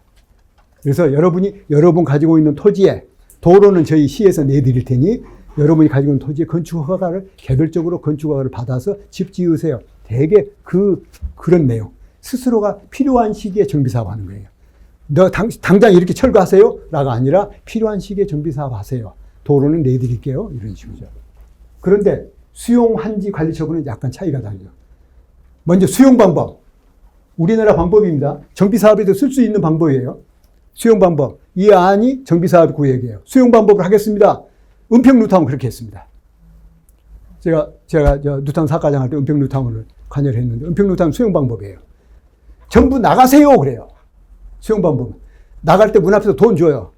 당신이 평가를 해보니까 100원, 당신 200원. 전부 나가세요. 다. 자, 전부 나가셨죠? 그러면 요건 누구 거예요? 시행자 거예요, 이제. 이 땅은, 재산은 모든 건. 여기서 깨끗하게 집을 지을 수가 있어요. 그러면서 문을 열고 뭐라고 하냐면, 혹시 이 안에서 집을 나중에 대지 조성하고 집 지을 때 다시 들어오실 분 계세요? 저요! 그럼 분양 신청하세요. 그래서 들어옵니다. 들어와서 그분에게는 이렇게 분양을 해주죠. 은평 뉴타운 그렇게 했어요. 여기 안에 다시 살고 싶어요 하는 분에게는 대지를 줘서 했는데 가장 다시 했던 게 많은 게 교회하고 절이 얼마나 많은지요. 다 면적 줬어요.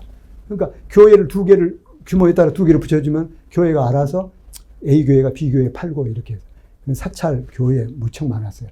그렇게 해서 여기에 들어오시겠다는 분들은 다 땅을 주는. 이게 수용 방법이에요. 일단 수용해서 다 내보내고 나서. 환지 방법은 반대예요. 환지 방법, 여기 계세요. 그래요. 여기 그대로 계세요. 그런데 어떤 분이 손을 들면, 나 이제 떠나고 싶어요.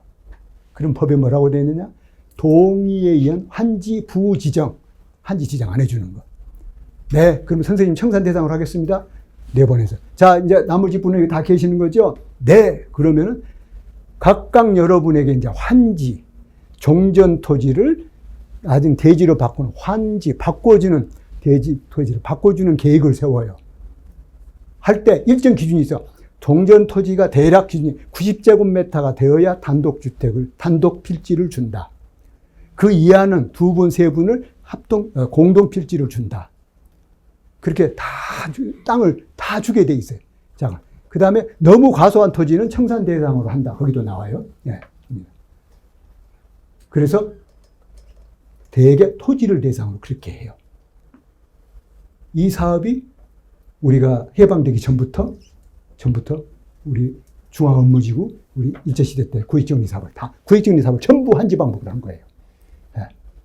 이렇게 했는데 이 사업으로 해놓고 보니까 뭐가 가장 문제냐면 주택 공급을 하려고 하니까 공동주택 지을 자리가 없어요. 전부 단독주택 환지를 줬기 때문에. 그래서 택지개발촉진법이라는 걸 전두환 대통령이 있을 때 따로 법을 만들어서 공동주택 지을 자리를 했죠. 이것이 수용 방법과 환지 방법 비교한 설명입니다. 관리처분 방법은 이 두 방법이 묘하게 절차상에 혼용이 되어 있어요. 어떻게 되냐? 수용 환지는 토지만을 대상으로 평가해서 내보내거나 토지만을 대상으로 환지한 다음에 당신 환지 받은 데다가 그대로 집 지어서 오는데 관리처분 방법은 종전에 나중에 관리처분 배울 때일 거예요.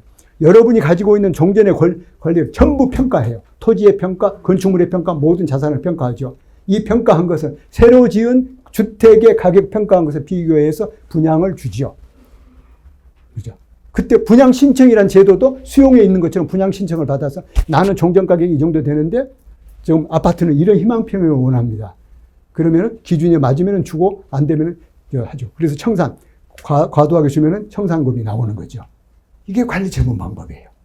자세한 내용은 다음 교육 때 여러분에게 강의해 드립니다. 그때 중요한 것은 내가 분양을 받을 수 있느냐 없느냐, 언제 청산이 돼, 이 A라는 구역에서 청산 대상이 되느냐, 그 다음에 언제 권리를 분리 취득했는데 이게 분양이 되느냐는 것을 배우실 겁니다.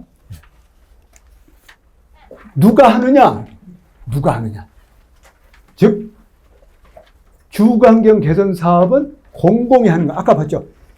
너무도 소득이 낮은 분들이 많이 있거나 극히 열악한 지역이기 때문에 기본적으로 공공이 하세요 라고 돼 있어요. 근데 재개발, 재건축은 민간이 우선권이 있어요. 토지 등의 소유자 또는 그들이 설립한 조합. 아까 우리 구청장님이 지금 이 구역에, 어떤 구역에 지금 누구도 할 수 있으나 일단은 공공도 할 수 있습니다 라고 하는데, 법에 공공을 허용했으나 그러나 일정 부분은 주민 동의를 받아야 돼요. 그래요. 들어오세요. 대개 어느 지역 나느냐. 도무지 사업이 지지부진해서 사업이 추진이 안 될 때 공공이 나와서 아주 강력하게 행정력으로 사업을 하죠. 아주 장점이 많아요. 근데 대부분의 사업들은 대개 주민들이 토지 등의 소유자가 조합을 구성해서 하죠. 그 토지 등의 소유자가 조합을 구성해서 하는데요. 아마 다음 단계 아마 강의에 커리큘럼이 되어 있을 거예요. 추진위는 어떻게 구성하고, 그 다음에 그 추진위원회가 조합을 어떻게 하고, 이때 배우는 거예요. 이때 누가 하느냐 배우는 겁니다. 다음에. 오늘은 그 기본 사항을 다 알려드리는 거고. 이제 이게 개론에서 마지막 정비사업은 이렇게 하는 겁니다 라고 설명하는 거예요. 여기 총괄이에요. 즉 정비사업은 이래서 오래 걸렸군요 그러는 거죠. 이래서 오래 걸리는군요. 근데 사실상 이 절차로 오래 걸렸다기보다도 핵심은 얼마나 동의를 빨리 받느냐 늦게 받느냐, 이게 큰 차이입니다. 가장 핵심이에요. 그래서 기본적으로 정비사업은 우선적으로 계획이 되어야 하고, 그 계획이 된 지역을 그 계획에 맞춰서 시행할 자가 누가 할 거냐를 정해서, 누가 할 거냐를 정한 그가 이 계획에 맞춘 시행 계획인가를 받아야 되는구나. 자, 오늘 여러분의 그 알아야 될 이 정비계획 수립 및 정비구역 지정입니다. 근데 이 업무는 거의 행정청에서 해요. 그래서 오늘 전체적인 설명을 내가 여러분에게 많은 시간을 할애한 이유는, 이것은 구가, 시가 하는 거기 때문에. 입안은 안을 만드는 것은 구청장 권한, 결정해 주는 것은 시장의 권한, 이렇게 돼 있어요.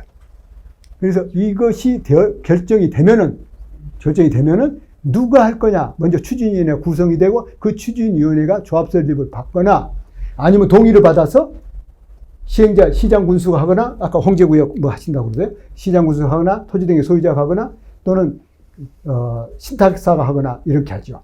그래서 시행자가 정한 그 시행자가 이렇게 사업하겠습니다 하는 계획을 수립해야 돼요. 그게 사업 시행 계획이에요. 사업 시행 계획은 이 계획 내용에 맞춰서 구체적으로 하는 거죠. 근데 왜 아래는 하나, 둘, 세 개로 나눠집니까? 요 앞에서 그래서 설명한 거예요. 환지 방법을 할 때는 시행 계획을 1로 오고, 그 다음에 보상 방법을 할 때는 1로 오고, 관리 처분 방법을 할 때는 1로 가는 겁니다. 그러니까 여러분 주로 관리 처분이니까 이것만 기억하세요. 거의 정비사업 관리 처분이니까. 환지 방법도 있고 보상이 되는. 근데 이건 있어요. 하나의 구역이 관리 처분을 하는데 일부에게는 환지를 주도, 일부 필지 환지 주는 방법도 쓰고, 일부는 수용하는 방법도 쓰고, 이렇게 혼용도 합니다. 그러나 메인은, 기본적인 것은 관리 처분 방법으로 보통 재개발, 재건축 관리 처분 방법 한다. 이렇게 하시면 됩니다. 그래서 이 내용이, 이 방법이 정해지면은 관리처분 계획을 수립을 합니다. 관리처분 계획이 되어야 철거에 들어갑니다. 관리처분 인가가 떨어져야 철거 들어갑니다. 근데 옛날에 그러지 않은 적이 있어요. 철거 다 해놓고 관리처분인데 관리처분이 안 되는 거예요. 이 건물을 다시 회복할 수도 없잖아요. 그래서 법을 바꿨어요. 관리처분이 되어야, 권리 배분에 대해서 완전한 동의가 되어야 철거할 수 있다. 여기에 권리자도 계시길 땐다마는 세입자도 와 계실 거예요. 자, 관리 처분이 되면 철거한다고 나와요. 아이고야, 그러면 나 새 사는 사람 어떻게 하지 하는데, 이때 제가 거기서 그 협의체 운영을 많이 하는데요. 관리 처분 안을 딱 만든 다음에 조합원에게는 어떻게 분양할 것인가 계획을 세우죠.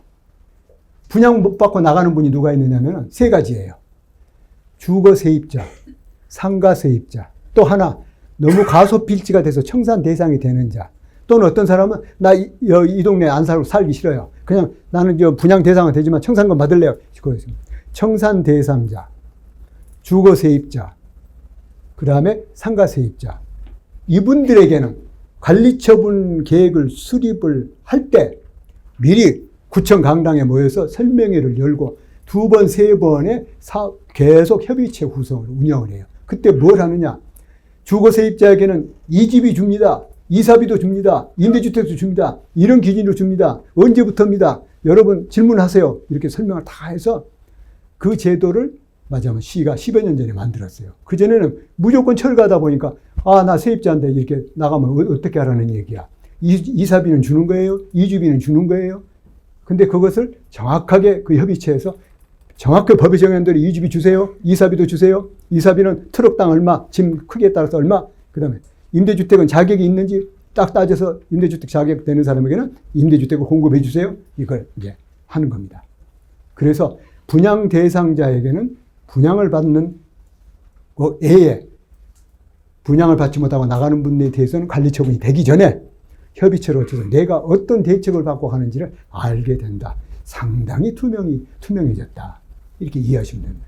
그래서 관리 처분이 그게 좋습니다 하고 사인하게 되면은 관리 처분 인가를 해서 바로 그때부터 이제 매도 청구 또는 수용 해가지고 건설을 하죠. 건설해서 공사가 마무리되고 그런 다음에 확정 측량을 해서 이렇게 권리를 이전하게 되면은 소유권 이전 고시를 해서 끝나고 그 하게 되면 이제 각각의 개인마다의 금액의 차이가 있는 부분은 청산금을 징수 교부하고 나머지 구역 해제를 하고 제일 마지막에 조합 해산하는데 문제가 생겼어요.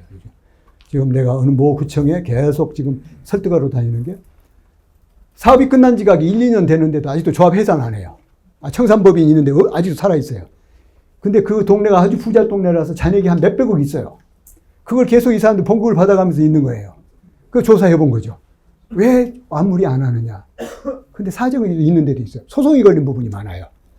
엄청 많아요.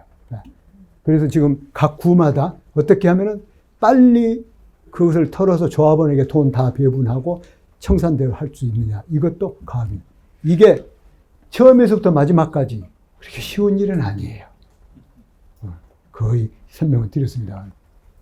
자, 구역 지정에서 구역의 지정에서 여러분에게 이제 아셔야 될 것은 뒤에 이제 실무 내용이니까 하는데 이런 내용이 나와요. 요것은 내가 아까 설명드린 요겁니다.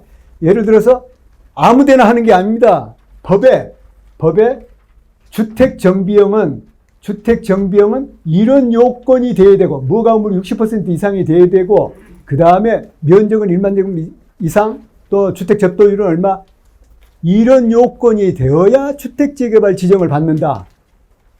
신청을 할 때 이런 조건이 돼야 된다는 거예요. 조시정비형은 또 이런 지역이 돼야 된다. 이렇게 해서 애정구역이 있다고 그랬어요. 애정구역이 있군요. 이렇게 중앙업무지 CBD 내에 있고 청량리 있고 영등포 이게 애정구역을 미리 다 정해놨어요. 도시정비형은 이렇게 있군요. 그 얘기입니다. 재건축은 이러이러한 요건에 해당되는 건데 대개 안전진단 결과 통과하면 됩니다. 주거환경사업은 이래야 된다. 이게 요건이죠. 그런데 이제 정비구역을 지정할 때의 제도가 두 가지가 있다는 거죠. 입안해 주세요. 또는 안을 만들어서 입안 요청하는 경우. 다시 말씀드리면 무슨 얘기냐면 이제 정비구역 지정을 해야 되겠어요. 내가 재개발 사업 하고 싶어요. 그럼 어떻게 하면 좋아요? 그러니까 어느 추진 주체가 대표가 나서 그 동네 우리는 이 정도로 하면은 요건에 노불량 건물도 되고 그다음에 접도율도 되고 이것도 되니 이 범위대로 해야 되겠는데 구청에다가 연번부여 동의여 연번부여 받을 수 있게 좀 해주세요 라고 해서 연번부여를 받죠. 연번부여를 해서 동의율이 어느 정도 됐으니 그리고 계획은 이렇게 할 테니 재개발 사업을 할 수 있도록 재건축 사업을 할 수 있도록 허락해 주세요. 선정해 주세요. 그게 신통기획이죠. 신통기획 선정해 주세요. 라고 하는 입안 요청. 우리 동네 정비 사업을 할 수 있도록 선정해 주세요. 이 요청을 거친다는 거죠. 그게 있는가 하면은 이게 있는 거죠. 입안 제안이라는 게 있어요.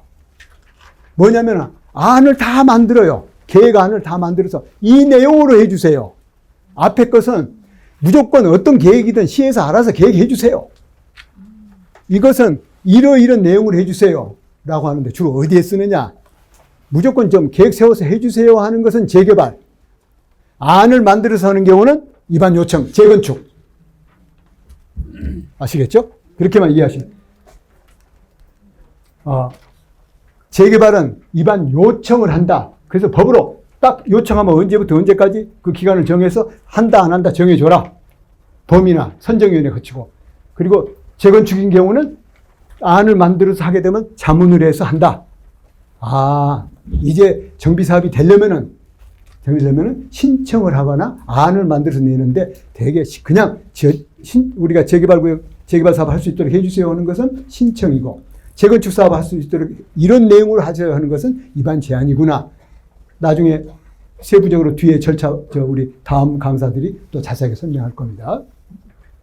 그래서 지금 서울시가 운영하고 있는 여러분이 정비 사업을 할 때 어떻게 출발을 할까?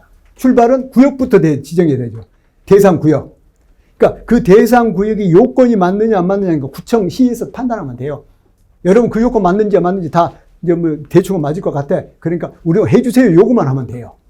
네. 어떻게 하느냐? 우선 주민이 구에다가 한 동의율 30% 정도 받아서 우리 구역을 정비구역으로 지정할 수 있도록 해주세요. 요구를 하죠. 그러면은 구가 그 지정 요건에 맞는지를 행정청에서 검토해 줘요. 맞느냐? 하죠. 그러면은 이제 구가 시에 보내게 되면 각 검토 부서에 협의를 해서 여기를 정비사업 하고자, 재개발을 하고자 하려고 하는데 괜찮겠소라는 기관별 협의를 다 하는 겁니다. 그래가지고 전체 예부위원들을 모아서 선정위원회를 열어서 선정을 해서 보통 보도된 자료가 금년에 1, 4분기 때는 10개 구역이 선정이 됐다 또는 5개 구역이 선정이 됐다 이게 보도가 될 겁니다. 그래서 여러분 동네가 아직 재개발에 준비를 한다고 그런다면 이 절차를 밟는 것이다. 하는 거죠. 이 절차를 밟아서 계획을 수립하는데 그 계획은 행정청에서 다 해준다. 근데 어떻게 해주느냐? 그냥 행정청에서 마음대로 해주느냐? 아까 저를 소개할 때 신통기획 기획가라고 소개했죠. 그걸 마스터 플래너 MP라고 표현을 해요. 내가 한 5개 구역 정도의 신통기획을 지금 계획을 수립하고 있어요. 그래서 이제 업체가 하고 구가 시 이렇게 같이 함께 원팀이라고 해서 같이 계획을 수립합니다. 수립하는데 도로는 어떻게 내고 밀도는 층수는 어떻게 하고 경관을 어떻게 해서 통경축은 어떻게 내고 그다음에 그 안에 주택의 규모는 34형, 54형, 84형 평형은 어떻게 하고 추정 분담금은 어느 정도 될 수 있는지를 판단하고 자세하게 안을 만들어요. 그 안을 만들어서 이게 우리 한 구역입니다. 여기에서 주민협의단을 구성해요. 대표를. 그래서 그분들을 불러다가 시에서 설명을 먼저 싹 합니다. 이런 내용을 하고자 합니다. 세대수는 이런 정도 나옵니다. 전체 조합원은 200세대 되고 일반 분양은 50세대 되고 임대주택은 몇 세대 되고 도로는 이렇게 낼 거고 공공기관은 이렇게 할 거고 딱 설명을 합니다. 한 번, 두 번 하죠. 그런 다음에 좋습니다. 그러면 이제 대강당을 빌려가지고 전체 주민에게 주민 설명을 해서 여러분의 동네를 이런 내용으로 할 겁니다 하는데 지금까지 그 내용이 거의가 다 받아들여지고 하는데 간혹 한두 군데 정도에서 다시 계획을 좀 다듬는다든가 또는 어떤 구역은 지금은 없었어요. 옛날에 강남 쪽에서 우리는 그 사업 못 하겠습니다. 하지 마세요. 하지 마세요. 이렇게도 하긴 해요. 그래서 이 계획을 수립해서 그래서 여러분이 우리 동네 정비 사업을 지금 이제 아무것도 안 되고 지금 계속 얘기가 오고 있어요.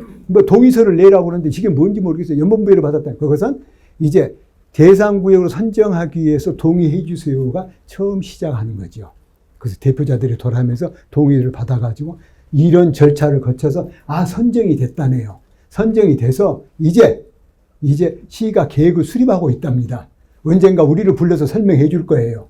도로는 이렇게 내고 층수는 몇 층으로 하고 이게 나올 겁니다. 부담은 이렇게 한답니다.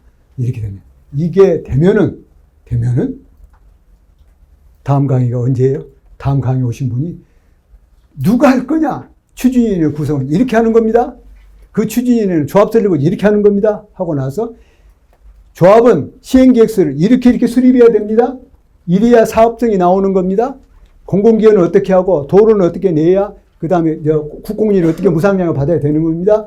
시행계획 수립합니다. 그럼 그 다음 강사가 오셔가지고 이때 누구는 분양받고 누구는 청산 대상이 되고 누구는 몇 평을 받고 누가 하는지도 다 설명해 줄 거예요. 네. 그게 하게 되면 감정평가는 어떻게 하는지도 설명해요. 네.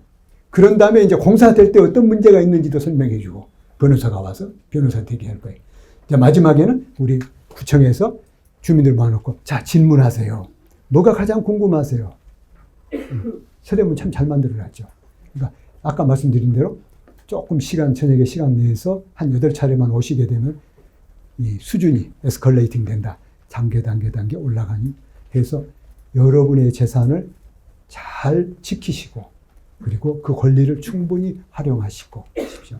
너무 제한된 시간이기 때문에 제가 여러분이 궁금한 것을 다 소개해드리지 못한 걸 아주 죄송스럽게 생각합니다만은 여러분의 권리가 보장이 되고 이 사업이 잘 되어야 구의 행정도 잘 되고 국가의 주택 공급도 잘 되는 거예요. 다 윈윈하는 거예요.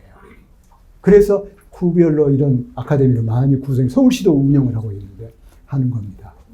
가장 중요한 것은 내가 알아야 된다는 거죠. 이것은 우리 지금 뒤에 우리 주호정비 과장 계시죠.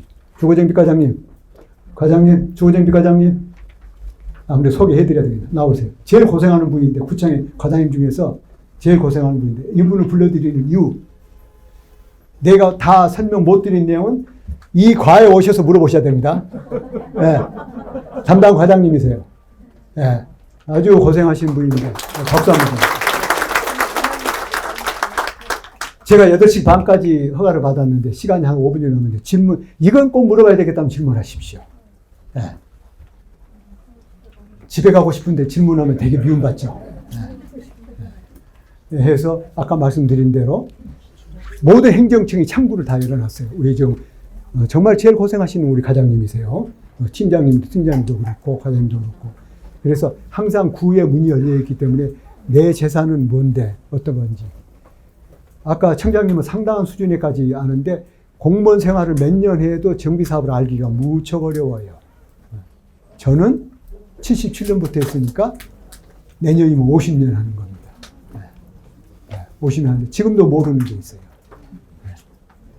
제발 여러분의 지역이 좋은 사업 내용으로 좋은 사업이 이루어지고 쉽게 부담 적게 돼서 좀 좋은 환경에서 살아가시면 좋겠습니다. 제 강의는 여기서 마치겠습니다.